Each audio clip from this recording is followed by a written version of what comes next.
The OC Bombers podcast is available worldwide and is heard on 6 continents and over 50 countries. Please subscribe and listen on your preferred podcast app and leave us a good review. Well, Neil, I guess we shouldn't dilly-dally too much before we get started. I think we're going to have a good episode. Since I do have a reputation for that. I feel like you're gaining one. Do you feel it's a well-earned reputation for dilly-dallying? This could be not for pre-podcast, for podcast. What's the difference between dilly-dallying and procrastinating? And there's only one person who would know, and that's Tori when he says, "Hit it, Tori!"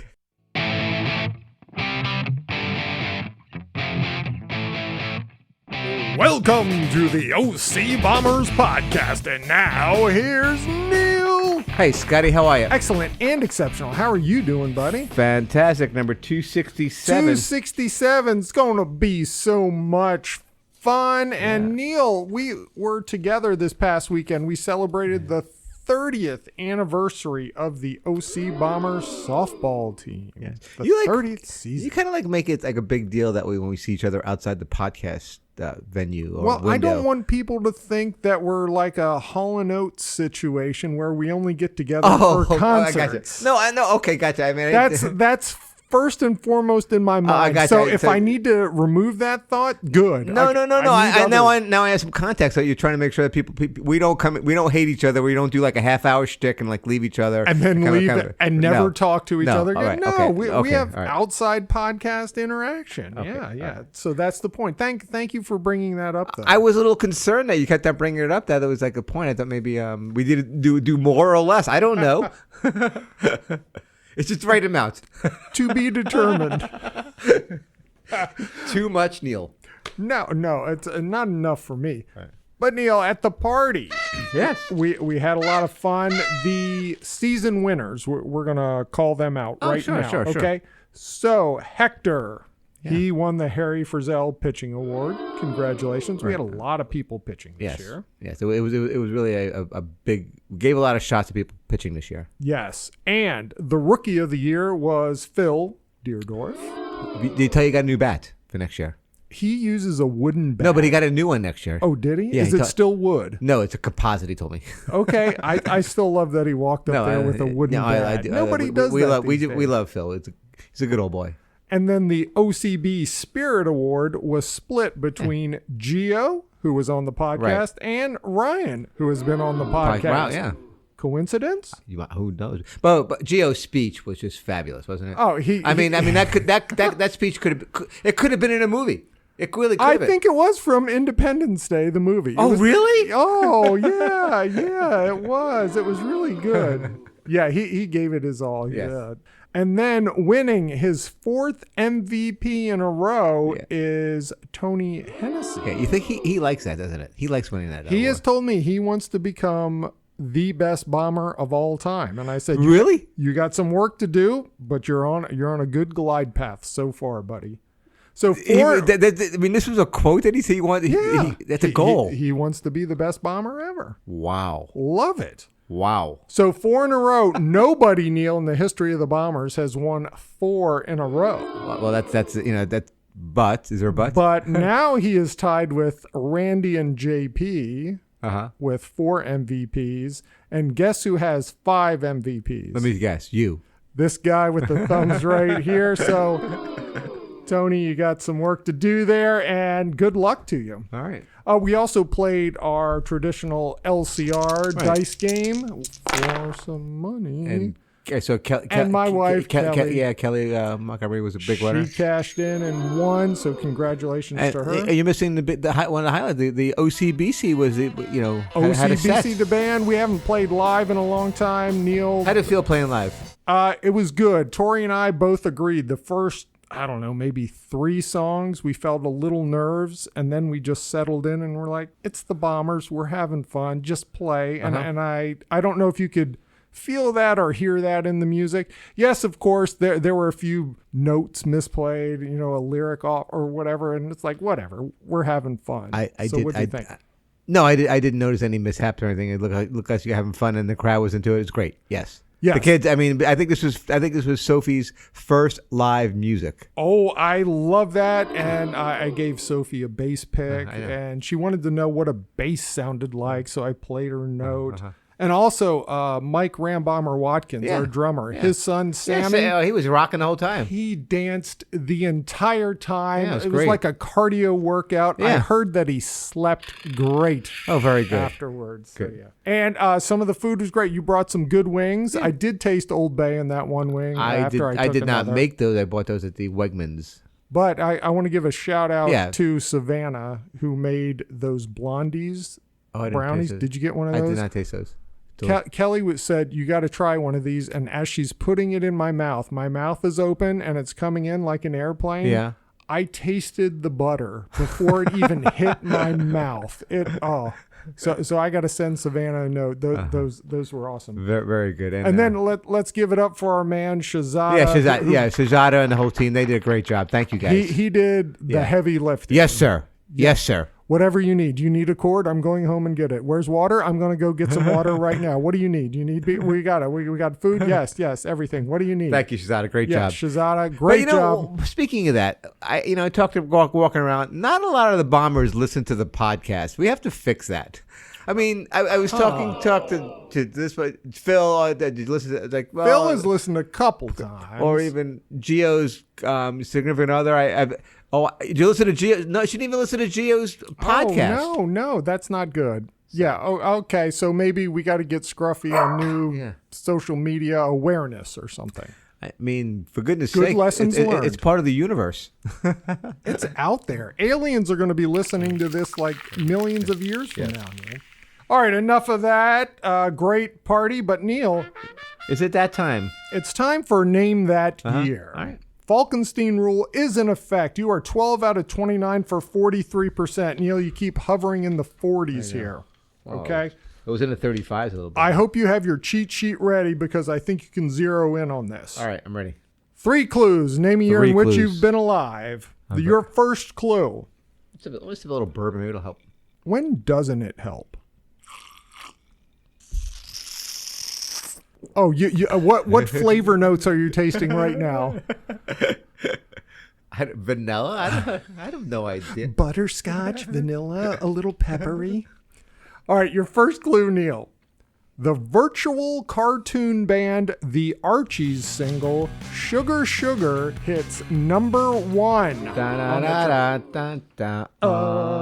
honey, ba-da-da-da-da-da. Now, Neil, your second clue. Mm-hmm. Scooby-Doo, Where Are You by Hanna-Barbera debuts on CBS in the USA. CBS. Raggy. And I wouldn't have got away with it. I would have got away with it if it wasn't for you kids. You meddling kids. Now, Neil, do you have a year before I give you your third clue? Because I think you're going to get it on the third one. Are you zeroing in? I'm between two. Neil, your third clue. Yes. The New York Jets defeat the Baltimore Colts in the Super Bowl. So now, Neil Alderodi, name that year. Sugar da da da da da. You know, the Archies had some really good songs. But do you have a year for me? Yeah. So, this is where I'm gonna be a little bit hurt now because now I'm gonna think of the that Super Bowl was in Florida. It was in the Orange Bowl. I know that much. But the question I have, was it in January or December? I'm gonna go. You ready for it? I got the guess. I am ready. 1970. 1970 is Neil's guess. Guessed? Guessed? Guess. Neil, the correct answer is 1969. Oh, that was the other year I was Missed going it for. by See, that's what I was saying. Like, much. See, the Jets, I thought it was yeah, that's fine. Damn it. All right, so the Archies, Neil, that song, Sugar Sugar. Oh, I'm so upset at myself. It was I'm very upset at myself. I'm not. because I love you. Sugar Sugar was number 1 for 4 weeks, and it replaced the Rolling Stones' Honky Tonk Woman at the chart. Now I used to watch that Top show, of the chart. the Archies, of course. Yeah, it was good. It was right in my wheelhouse. 8 years old. Come on, this is great. And the Archies are a bunch of studio musicians Right. managed by Don Kirshner, Right, I who remember used to that. supervise the Right. music for the Monkees. He tried to get the Monkees to record this, and they were like, "It's too cutesy. We don't want to be Don associated with it." Kirshner rock concert. Hi, I'm Don Kirshner. You know what? I'm just thinking of Paul Schaefer Oh, yeah. doing that on SNL. But that was spot on, by the way. Oh, he was amazing. They had like Don Kirshner, like the rock. The midnight special shows. Oh, like, yeah, those were great. Yeah. It was classic stuff. And then Scooby-Doo, Where Are You? Only ran for 2 seasons. Really? Until October 1970. 25 episodes, but then it came back for 16 more in 1978. So here are the people in the solving the crimes, the mystery gang or whatever they call themselves. Fred Jones, Sure. Daphne Blake. Right? Do you know Velma's last name? No. Dinkley. And then Norval Shaggy Rogers and their dog Scooby-Doo. And their van known as... Oh, I do know this. Shoot. It's alliterative. Yeah, I know. It's not coming. When I hear it, I'll know it. The Mystery Machine. Mystery Machine, yes. And by the way, that theme song, Yes. Matthew Sweet does an exceptional cover of that. Yes, we he like does. the Matthew Sweet. Yes, it is. And then the New York Jets defeated the Baltimore Colts in Right. Super Bowl III at the Orange Bowl in Miami. Joe Namath guaranteed Yes. that they would win, and he also won the MVP of that Right. game. And also the Mets won the World Series that year. See, you like that? Yeah, 69 was a good year. And on a personal note, Yes. Neil, what I was doing in 1969, I was still pooping and peeing in my diapers. Oh, very nice. And I believe I was just starting to torment Big Sister Joey. very nice. Just starting to get there. What were you doing? We were living on in 250 Wortman Avenue in Brooklyn, New York. Little sister Linda was 3 years old at the time. 60, No, very nice. living life. Just living large. And that's Name That Year. All right, Neil, I believe you have something for us now from the Florida Man Files. Yeah, we had a. we haven't done this in a while. Here we go. You ready? I am. Florida Man story. In a bizarre incident on the Florida coast, a 61-year-old Florida man, Craig Voigt, has charged with aggravated animal cruelty. Authorities allege Voigt killed, cooked, and ate 2 of his pet peacocks. Ooh, oh. The motive, you might ask? To spite his neighbor who he claimed kept feeding the birds. Wait, so they were his birds? Yeah, they were his birds. And he's going to spite his neighbor. Yeah, this is according to the Pasco County Sheriff's Office affidavit. Great logic. Vogt admitted to cutting the bird's neck and bleeding them out before cooking and eating them. He had even sent a letter to his neighbor threatening to continue killing his peacocks if she didn't stop feeding them. Wait, how many peacocks did he have? The story did not disclose that. Okay. While being taken to jail, Vogt reportedly told deputies he would kill all his remaining peacocks upon release to prevent anyone from taking them. That's nice. That's a scorched earth policy that I cannot endorse. The fate of these remaining birds is currently unknown. Wow, that just has a lot of weird stuff there. So, if you were to cook a peacock, how would you do it, Neil? Well, they gave he gave the recipe.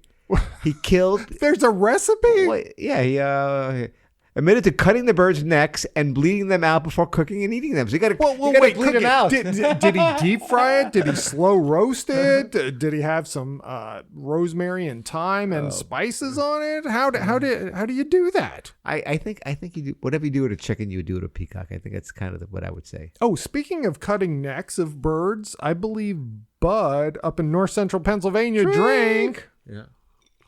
When he was a young lad, there were chickens either at his parents' or their neighbor's house or both, and he would help with that. Oh yeah, as a kid, yeah. So when I was a kid, it was probably in 1969 or 70 that I would go to the kosher like it's meat market with my grandfather, and the what do you call it? The rabbi would say a prayer on the chicken, cut it, and literally that's what happened. Right? Yeah.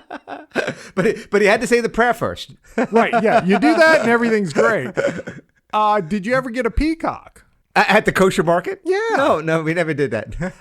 Do you think Popeyes has peacock sandwiches? Like their famous chicken sandwich? I wonder what that would taste like. I don't know. Do you want to know the Florida man story? Like No, I want to taste some peacock now. I got to taste on a maybe a more joyful story.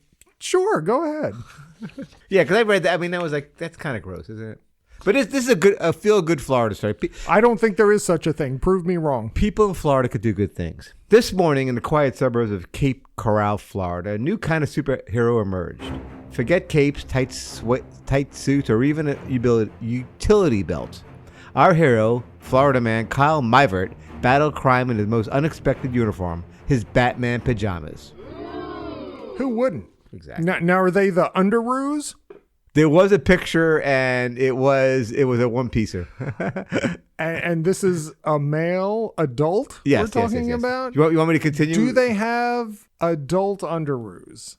Because if so, I'm going to go out and buy the Luke Skywalker X-Wing pilot underoos. I believe they do because, I think. Did you ever have underoos as a kid? No, because you didn't like the superhero stuff. No. Yeah, okay. And wear your pajamas to bed because you never know who's going to be in your come to your house. You never know what kind of crime you might have to fight. I mean, I sleep in my undies. Is that TMI? No pajamas. But I'm not going to tell you what I sleep in. Oh.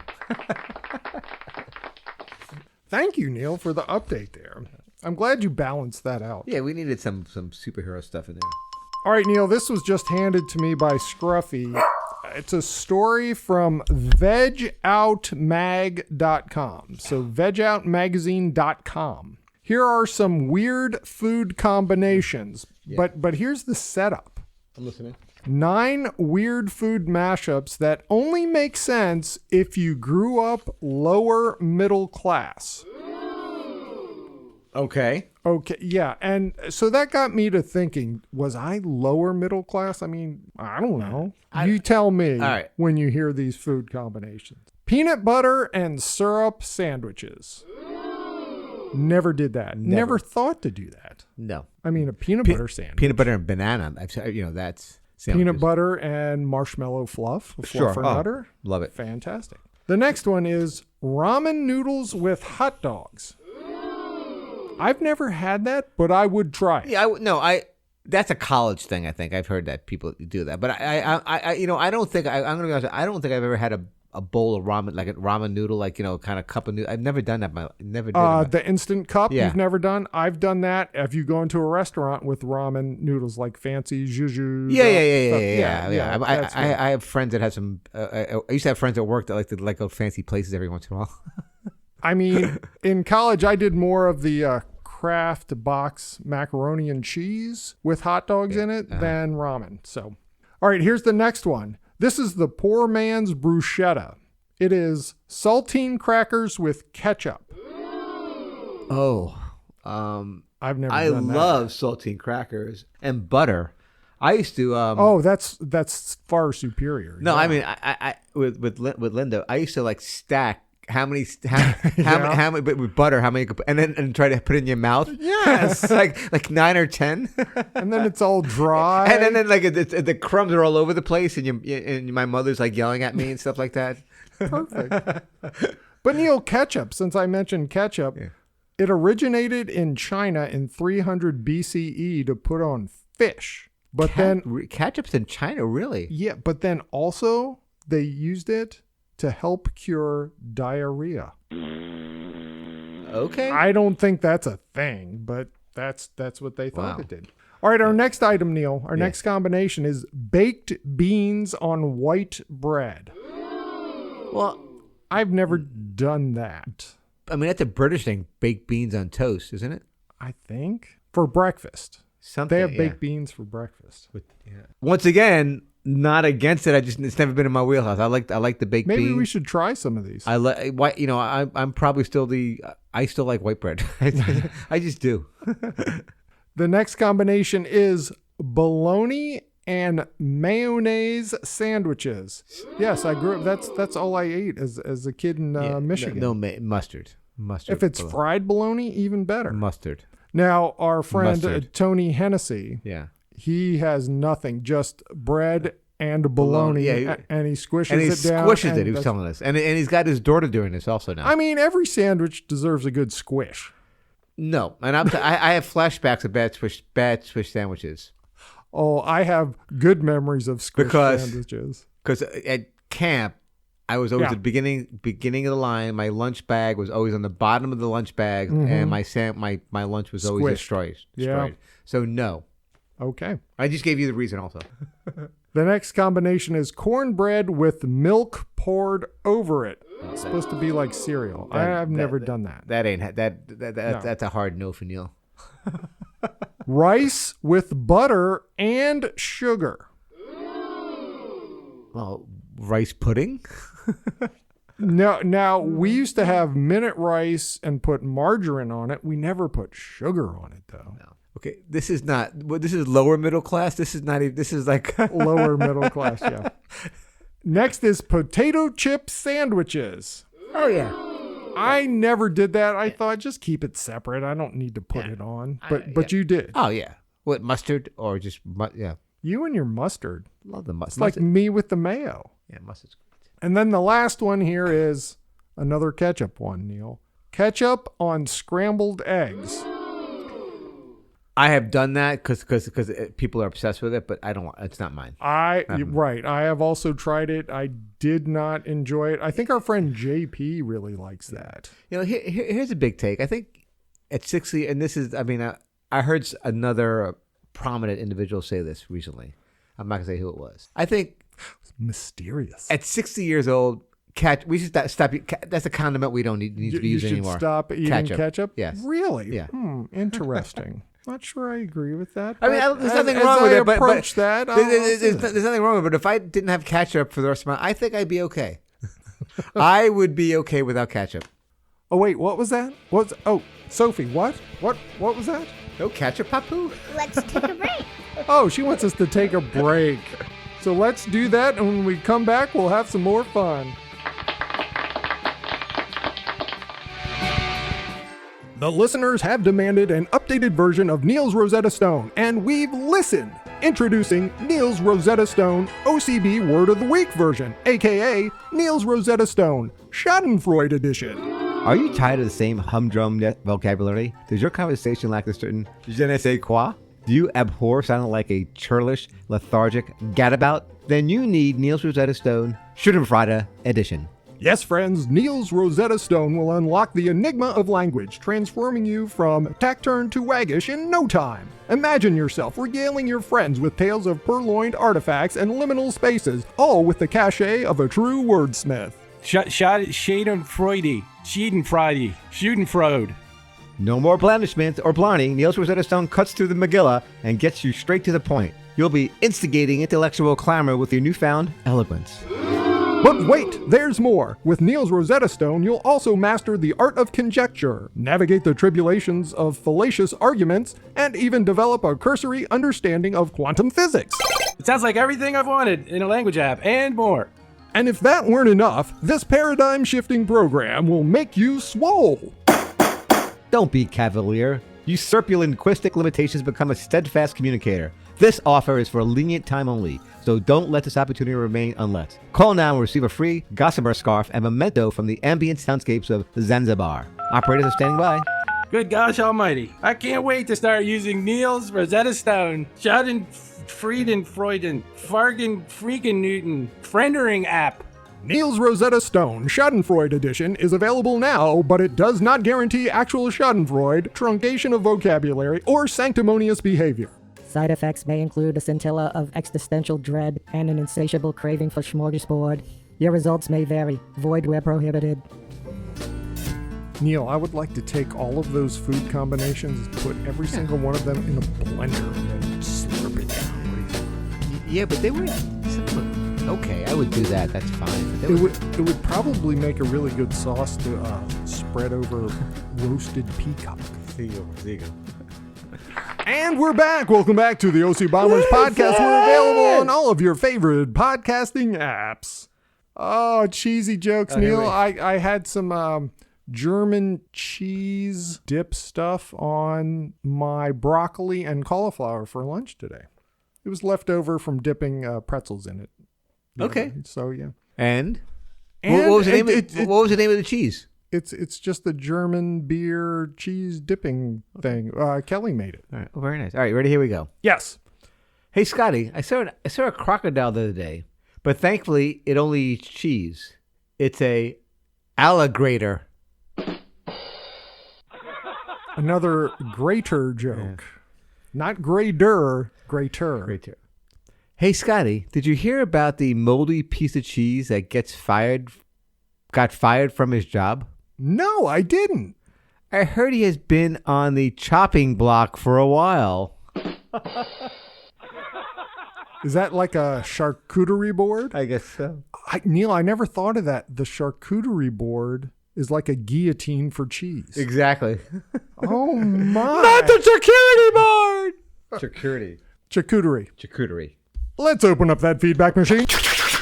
All right, Neil, Best of Frederick Magazine voting is open through November 15th. We posted that on the Facebook machine. So people should be voting. Yes, it is a lot of work to do all 25. It is. You got to put 25 in. If you need help, let me know. But also, when you log into that page, I think it brings up what you posted last year. Maybe I shouldn't clear Maybe I shouldn't clear my cookies.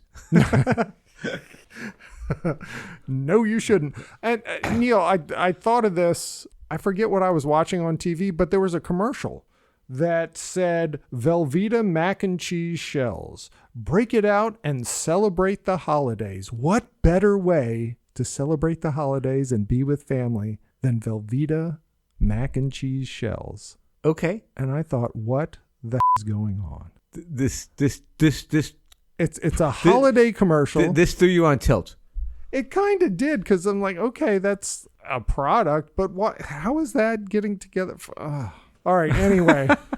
Okay. I don't know. That just came into my mind. That was just a random thought by you. Okay. Yeah, it was. And you like, I mean, you I think Velveeta would be right in your wheelhouse, by the way. I love Velveeta. Straight up in the block. Yeah. The first time I ever saw, when we were living in Fredonia with my roommates from a big house, they would have butter out, a stick of butter, and a block of Velveeta cheese out all the time on the counter. I wish I went to college with you. I was like, okay. I never didn't touch either one of those, but okay. All right. Last week we talked about the club sandwich being from the Union Club in New York City. Right. So the Union Club is a private social club on the Upper East Side of Manhattan, founded in 1836. So that's where it started. It's still here. It seems to be still active. But our friend of the podcast, Tina, who lives now in North Kakalaki, she said, what makes a club sandwich is that it has 3 pieces of bread cut into 4 triangles. Then there's always bacon, lettuce, tomato, cheese, and meat, usually turkey, but it can also have ham or roast beef. Right. Sometimes places say it's a club sandwich because of what's on it, but it only has 2 slices of bread. It needs 3 slices. That's just the sandwich. And then her head exploded and she went full tilt. And this happened on the Facebook machine? Yeah. Uh-huh. Oh, very nice. She's calling out people that call club sandwiches no, she's regular sandwiches club sandwiches. She's absolutely right. It needs 3 pieces of bread. Absolutely right. We fully support her in her quest. Can you get a good club sandwich in North Kakalaki? That is the question. I would like to know. Let us know, Tina. Also, Neil, we talked about the cheerleader movie Bring It On that came out in 2000. You said, it had tons of sequels. Well, guess what? You are correct. It has 6 sequels, none of which contain any of the original film cast. So in rapid succession, here are the 6 sequel names. It's Bring It On. Blah. Okay, so it's Again, All or Nothing, In It to Win It, Fight to the Finish, Worldwide Cheer Smack, and then Cheer or Die. Which was kind of a horror take on it, I believe. Yeah. All right, and then I love Hollywood. And then Big Sister Jody sent me a note, Oh. You know, last week in the mental gymnastics, I got off kilter. Okay. She said that she supported my meltdown because she thinks, there's some poorly worded stuff going on, but here's where that's coming from. She's a science teacher, yes. She said, as an educator, you have to decide if you are writing questions to assess what has been learned or to trick people. Valid questions leave no room for doubt as to what they are measuring. Hashtag teacher rant over. Okay. So virtually heard. I know you're not coming up with the question. And also, this is brain teasers. Remember that? Teasers, right? So we are trying to maybe get a little twist here. Right, trying to trick and do things. And she also wanted to know who the heck sells pencil erasers for 2.5 cents. I don't know. You look it up. You Google it, Jody. Well, that's a good segue into Coach Neil's mental gymnastics. Do you like when I do my own show, don't you? Yeah, because then I can take a sip of bourbon. Oh, all right, Scott. I was going to do a word thing because you've been having trouble with the numbers just recently, but I don't care. You can give me whatever you want. But it's fine. I stumbled on this one. I thought this is right in your wheelhouse. Layup. Oh, the pressure. All right. What number logically comes next? What number logically comes next? And you know me and logic. Exactly. The numbers are 2, 4, 12, 48, 240, and 1,440. ... What comes next, Scott Montgomery? I'm forcing burps out. Neil, you're twisting my brain. You want the hint? Yes, please. Give me the hint. I didn't even look at the hint. As in all sequences, figure out the value by which each successive number increases. Right. I got that. You want the next number in the sequence. That's correct. You'll be kicking yourself. The next number in the sequence is 6,423. Oh, I'm so sorry, Scott. It is 10,080. So, all right, what is? I couldn't figure it out. I was looking at multiplying and multiple by 2, 4, 6, right? Kind of thing. So from 2 to 4, there's 2. Then go 2, then 3. 3 times 4 is 12. 4 times 12 is 48. 48 times 5 is 240. See, I was just subtracting in between. 6 times 240 is 1440, and 7 times 1440 is 10,080. Yeah, that's easy. Yeah. Mm-hmm. Okay. Yeah. Sorry. Once again, when I get hung up on something, it's hard to get off there. But I appreciate the brain teaser, Neil. Scott, we need to get you back on the wagon next week. Oh no, I like making a fool of myself on there. It's great. And that's Coach Neil's mental gymnastics. Welcome to my world. All right, Neil, this just in. This is called Java Jive. Java Jive. Which, have you heard that song by the Manhattan Transfer or by anyone? I love coffee. I love tea. I think I have. I love the Java Jive and it loves me. Yeah, I love that song. It's great. Now you don't drink the coffee. No, so we're going to get into this. No, I don't. I don't like the taste, and I trace it back to, I believe I've said on here before, North Central Pennsylvania as a kid. Drank Sunset ice cream. Mom had coffee ice cream. Scott, do you want to take a bite of it? Sure. And I almost threw up as soon as I tasted it. There's something about I think it's the bitter profile. Like even Guinness beer, or is it porter beer, stout beers that taste coffee like that burnt. Do not like it. Tiramisu, no. Okay. Things like that with the mocha, it just, and I've tried it as an adult. Mm-hmm. I've tried it black with cream with sugar, and it just, I can't. It just, no. I love the coffee. Do you make coffee at home? Every day. What do you use to make your coffee? I use a drip coffee maker, like a a Joe DiMaggio, yeah, like a Mr. Coffee, but I think I have a Hamilton Beach. I think I have. Is my current. Do they still make Mr. Coffee? Yes, they do. Because I actually just went. I went to go because my coffee maker just crapped out like a couple of months ago. I went to go buy one and I went to buy. So Mr. Coffee there. Growing up out in the country in our lower middle class home, I guess, and on Lynx Bridge Road, we had a Mr. Coffee, and I would make Bud and Eileen coffee. It was fun doing it. I didn't like the smell. I believe Bud has one of those Keurigs. Yeah, that's another big thing now. He loves it. He loves it. I'm not a big Keurig fan. And by the way, I'm not a big fan of my parents drank instant coffee growing up. Okay, yeah. So it was just kind of like, spoon it in, pour the some hot water. Yeah, it was colored water to me, and I didn't like it. When did you start drinking coffee? Like what age?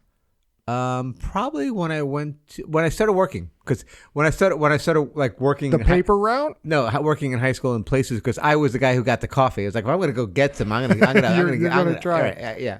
Too bad it wasn't a beer run. All right, Neil, this story has surveyed over 2,300 Americans over 2 weeks in September 2025. So a very recent survey. Here are some things about coffee. Okay. And this kind of says the Starbucks effect. Coffee orders are getting longer because you got to add this and that and all sorts of things. So the state with the longest coffee order at 8.8 words per order is, what would you like to guess? Which state? No, California. I'm sorry, that is not correct. It is Alabama. Okay.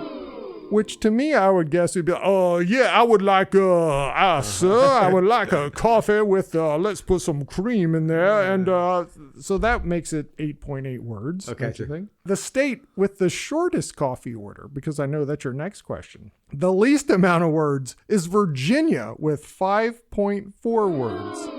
Okay, how is this? Can you give me an example of this? Like, well, I suppose when you go in and say, I would like a coffee, double half calf with cream and sugar. That kind of stuff. All right, so Virginia's okay. All right. Where I know it's like black. Yeah, exactly. You have a one-word order, so you're bringing the average down. In Maryland, exactly. Yes. How often people buy coffee out? Well, West Virginia leads all the states. The much maligned, least fun state, West Virginia. 66% purchasing coffee out at least once per week. Okay. That's a lot of people. It is a lot of people. The national average is 45%. How often do you buy coffee out? Well, recently, not very often, but when I was going to work, if I was like kind of running late or whatever, I would go pick up coffee on the way to work. You would go to a 7-Eleven, get your gas, leave your car at the pump. Absolutely, right. And walk in and get your coffee while somebody was honking at you. Nobody was honking. Right, Everything was cool. I didn't bother anybody. Everything was all right. So, I mean, maybe you've had a better experience, but I've never had that experience. Congratulations. Okay. Now, the cost of coffee, yes, Neil. Yes. What do you think the average cost of a coffee is across the United States? An average coffee price? $3.65. I'm sorry. The average cost is $5.97. Iowa pays the most at $6.93 Wow. See here, but per coffee. Like I'm a little out of touch with this. When I'm ordering coffee, I'm just ordering coffee. I'm not ordering cappuccinos, frappuccinos, blah blah blah. All that other pumpkin stuff. Spice, blah blah. I'm not. That's not mine. That's not my bag. So the cost by generation, Gen Z spends $6.40, millennials $6.15, Gen Xers $5.80, and the baby boomers, they only spend $5 a cup. They ought to go to 7-Eleven. And or Wawa or Sheetz. I mean, any of those. Yeah. Would you like to guess the state that uses the most sweetener? How many teaspoons of sweetener per cup of coffee? I will guess Texas. Sorry, Neil. Close, but it is Mississippi down there, Mississippi. 2.4 teaspoons sugar per cup of coffee when we put it in there. Wow. The national average is 1.5 teaspoons. When Kelly used to drink coffee, I think it was mostly sugar. Then the most popular coffee shop orders are lattes at 21%, iced coffee at 20%, and just ahead of the classic drip at 19%. Now, I know Riker likes the iced coffee. Okay. Like he buys a bottle, it's in the fridge, and He drinks it black or does he drink it with yeah, I mean, there's stuff in it, Oh, but it's just over ice, and I don't like it. Don't like it at all. Okay. Have you ever had iced coffee? Yeah, sure. Like it. You do like it? I don't go out of my way for it, but sure. Huh. Okay. I like the taste. I like the flavor. I basically like the flavor of coffee. Right, Neil. Unlike you, who don't have I just can't. I've tried. I can't. Men and women, Neil. Yes. The ideal coffee must have, the number one for both men and women is cream or milk. Men at 47% and women at 57%. Got to have the cream in there. Women typically choose lattes as their favorite drink, and men just go with the drip coffee. Yes. With drips. Men prefer to have their coffee at home. That's 56% of the men. And then the women, 54%, like to have it at a coffee shop. Like to go out, Linda loves her Dunkin' Donuts. Dunkin'. Don't get between her and a Dunkin'. Do you like Dunkin'? I like Dunkin' Donuts. Yeah, sure. I like all Starbucks is just too bitter for me. Okay, I've heard that from other people too. So, some people love it, other people are like, no. But when I have Starbucks, I will put sugar in it because it's just too bitter. Okay. Now, Neil, the seasonal favorite flavors. What do you think is number one? Pumpkin. Of course, it's pumpkin. Number two, do you have a guess? Mint. Peppermint. Yeah. Very good. Neil, bring it home. The third most popular seasonal favorite flavor is? Oh, I don't know. Let me give you a hint. It's sugar cookie. Oh, okay. Sugar cookie. There you go. Good job. I never heard of that, by the way.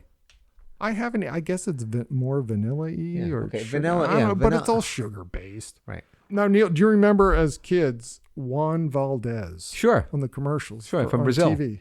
Oh, Colombia. Well, Colombian. I'm sorry. I didn't realize he was created. He was fake, Neil. He's not a real person. He's not. Juan Valdez is not real? No, he was created in 1958 for the Colombian coffee farmers conglomerate. Well, good for them.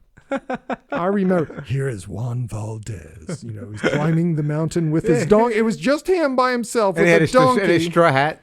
The straw hat and the donkey was weighed down with coffee beans. Yeah, sure. And I thought, wow, that guy does a lot of work because there's a lot of coffee at the stores. Do you remember the Maxwell House coffee commercials with the Wicked Witch of the West? No, and I drink Maxwell. Maxwell House is my coffee of choice. That used to be on during Mom's programs or soap operas in the afternoon. No, I don't remember that one. Well, Juan Valdez picking all those beans, he was up in the mountains of Colombia. Yes. Climate change has affected the coffee growing. Yeah, let's talk about get right that, into it. But we don't have time. That was a great segue.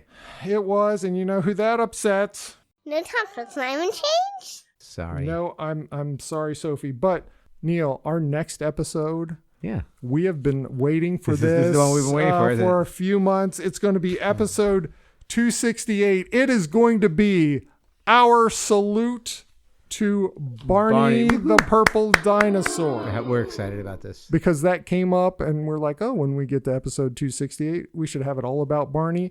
We're going to keep that promise, Neil. That's what we do. We keep promises. Because we got nothing else to do. Work? Us? Thank you for listening to the OC Bombers podcast. Spread the word. We're on Amazon, Apple, iHeartRadio, Pandora, SoundCloud, Spotify, and YouTube. Leave us feedback and comments. Until next time. So